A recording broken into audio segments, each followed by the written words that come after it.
मित्रों, मैं आप सबका एक बार फिर से स्वागत करता हूं अपने YouTube चैनल द योगी में।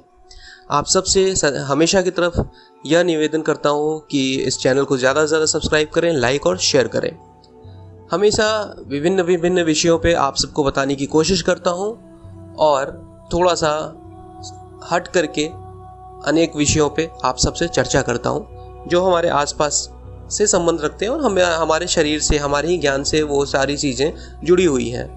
लेकिन वो चीज़ें कहीं ना कहीं हम मिस कर चुके हैं या उसको इग्नोर कर देते हैं अपनी लाइफ में। इसी क्रम में आज हम जिस सब्जेक्ट पे बात करने वाले हैं वो है ऊर्जा से संबंधित, कि किस प्रकार से हमारा शरीर भी एक ऊर्जा शरीर है और किस प्रकार से ये सारी सृष्टि जो है किसी न किसी पदार्थ को हम ऊर्जा की ही नज़र से देख सकते हैं। और पहले जो भी हमारे ऋषि मुनि थे और जो भी विज्ञान उनका था, उसमें अनेकों तरीके से एक दूसरे जगह से बैठे हुए दूसरे जगह पर अपने विभिन्न कार्यों को संपादित कर देते थे।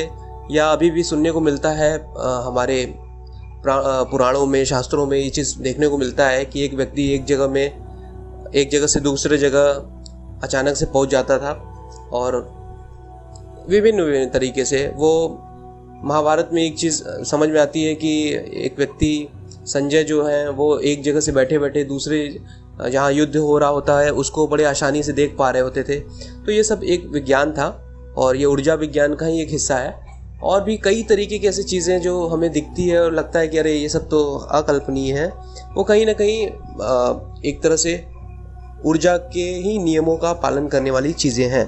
तो हम समझेंगे थोड़ा इसको संक्षिप्त में कि भारतीय मनीषी जो भी थे वो पदार्थ को ऊर्जा और ऊर्जा के पदार्थ में बदलने की प्रक्रिया बहुत अच्छे से जानते थे कि किस प्रकार से पदार्थ को ऊर्जा और ऊर्जा को पदार्थ में बदला जा सकता है। देखिए, सोना बनाने के लिए पारे को ही क्यों चुना गया? आखिर लोहे और पत्थर से भी सोना बनाने की कोशिश क्यों नहीं की गई? आज जब हम सोने और पारे की आणविक संरचना को देखेंगे तो पाते हैं कि सोने और पारे के एटॉमिक स्ट्रक्चर में केवल एक इलेक्ट्रॉन का अंतर है।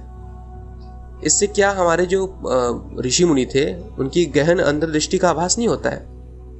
सापेक्षता का जो सिद्धांत है उसकी जानकारी आइंस्टाइन के हजारों साल पहले ही अपने जो ऋषि मुनि थे वो दे चुके थे।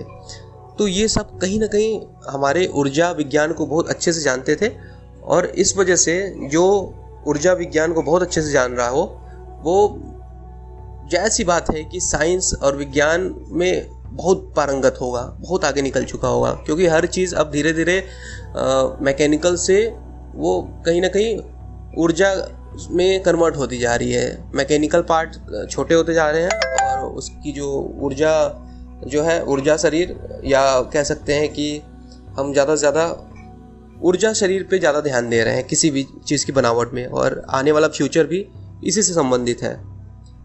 तो हम अगर देखें तो पुराणों में हमारे ये आता है कि नारद जब अंतर्ग्रही उड़ानों से पृथ्वी पर लौट कर आते थे तो पृथ्वी पे कई तरह की पीढ़ियां निकल चुकी होती थी, पर ऋषि नारद जो थे उनकी उम्र वही होती थी जब वे पृथ्वी से चले जाते थे, जबकि उनको कुछ ही दिन और घंटे लगा करते थे आने में। उन लोगों की यात्रा करने में उनको बहुत कम समय लगता था। समय का माप अंतरिक्ष यात्रियों के लिए पृथ्वी निवासियों से भिन्न हो जाता है। इसे वैज्ञानिक भाषा में टाइम डायलेशन कहा जाता है।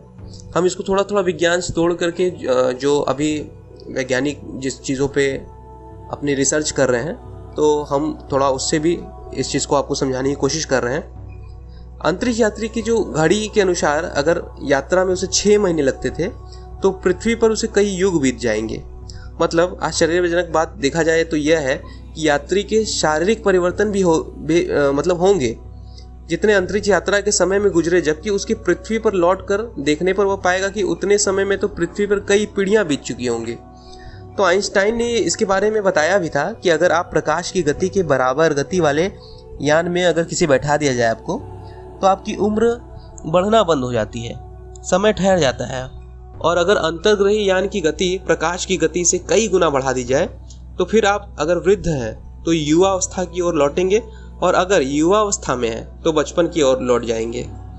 तो ये हर चीज़ जो है कहीं ना कहीं अपने पूरी सृष्टि जो हम जिसको देख सक रहे हैं, मैकेनिकली उस पर काम कर पा रहे हैं, ये सब चीज़ कहीं ना कहीं ऊर्जा स्वरूप ही है लेकिन किस प्रकार है वो हम यहाँ पे बताने की कोशिश कर रहे हैं, और किस तरीके से पहले के जो महापुरुष थे वो अपने शारीरिक संरचना में अचानक से बहुत सा परिवर्तन कर देते थे और आसपास की चीज़ों में भी परिवर्तन किस प्रकार कर पाते थे, इसके पीछे किस प्रकार से साइंस काम करता है वो बताने की यहाँ पे कोशिश कर रहे हैं। आशा करता हूँ आप लोगों को समझाने में सफल रहूँगा।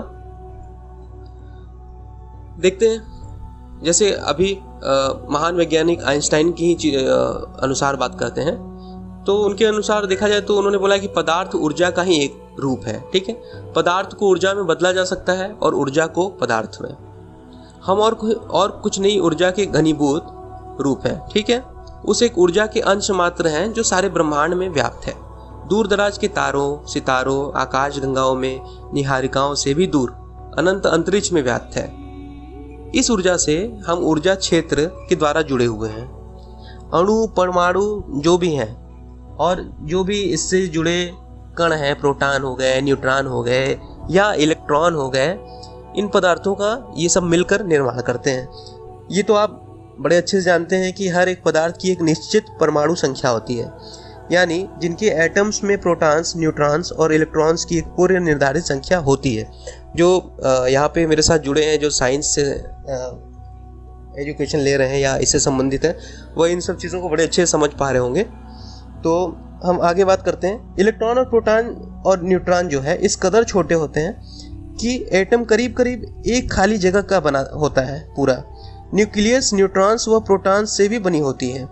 ये सभी एक दूसरे से इलेक्ट्रॉनिक फोर्स, मतलब आप कह सकते हैं विद्युत आकर्षण से जुड़े होते हैं, जो उन्हें केंद्र के समीप पर रखना चाहती है। ठीक है, इनको एक दूसरे के समीप पर रखना चाहती है। पार्टिकल्स की ये नेचर होता है कि अगर इन्हें किसी विशेष सीमा में बांध कर रखा जाए तो वो इस स्पेस में तेजी से घूमना शुरू कर देंगे। ये उनकी नेचर का ही एक अंग है। ऊर्जा से परिपूर्ण ये पार्टिकल्स सीमित दायरे में बंधे नहीं रहना चाहते हैं। केंद्र मतलब जो न्यूक्लियर है की ओर ये इनका खिंचाव रहता है। हमेशा आकर्षण करने की शक्ति जितनी ज़्यादा होगी उतनी तेजी से वे केंद्र के चारों ओर चक्कर लगाएंगे। आपको ये जानकर बड़ा आश्चर्य होगा कि हमारे ठोस शरीर, जो हमारा सॉलिड बॉडी, जो हम एक दूसरे के शरीर को देख पाते हैं, इसके हर एटम के इलेक्ट्रॉन्स अपनी न्यूक्लियस के चारों ओर करीब 900 किलोमीटर प्रति सेकंड की अकल्पनीय गति से चक्कर लगाते हैं। इसी तेज गति के कारण एटम ठोस नजर आता है, कहीं से भी देखेंगे आप। ठीक वैसे ही जैसे तेज गति से कोई सीलिंग फैन है या फैन चल रहा है, एक गोल डिस्क की तरह दिखता है। अगर आप उस पर एक कंकड़ फेंकेंगे तो वैसे ही लौटेगा जैसे किसी ठोस चीज़ से टकरा करके लौट गया है। जबकि आप जानते हैं कि पंखे में केवल 3 पंखुड़ी होती है और उसके बीच में काफ़ी दूरी होती है। उसी प्रकार हमारा शरीर ठोस दिखते हुए भी केवल ऊर्जा का ही एक संघनित रूप है। उस ऊर्जा का जो संपूर्ण ब्रह्मांड में व्याप्त है और जो निरंतर गतिशील, स्पंदित और चेतन है। यही जो थ्योरी है ये हवन पे भी लागू होती है। जब हम बात करते हैं कि हवन आवश्यक है किसी भी साधना के एंटिटी के प्रत्यक्षीकरण के लिए, तो वो किस प्रकार से ऊर्जा को एक ठोस शरीर में किस प्रकार से निर्माण करने में सहायता करता है, उस पर भी हम बात करेंगे आगे। तो आशा करता हूँ कि यह आज जो मैंने साइंस के माध्यम से आप लोगों को जो चीज़ें समझाने की कोशिश की है वो थोड़ी बहुत समझ में आई होगी, और इस पर हम धीरे धीरे और डिटेल में चर्चा करेंगे। तब तक इसको लाइक करिए, शेयर कीजिए, ज़्यादा से ज़्यादा लोगों तक पहुँचाइए, और हम मिलते हैं अगली वीडियो में इसी तरह के किसी विशेष टॉपिक को लेकर के। धन्यवाद।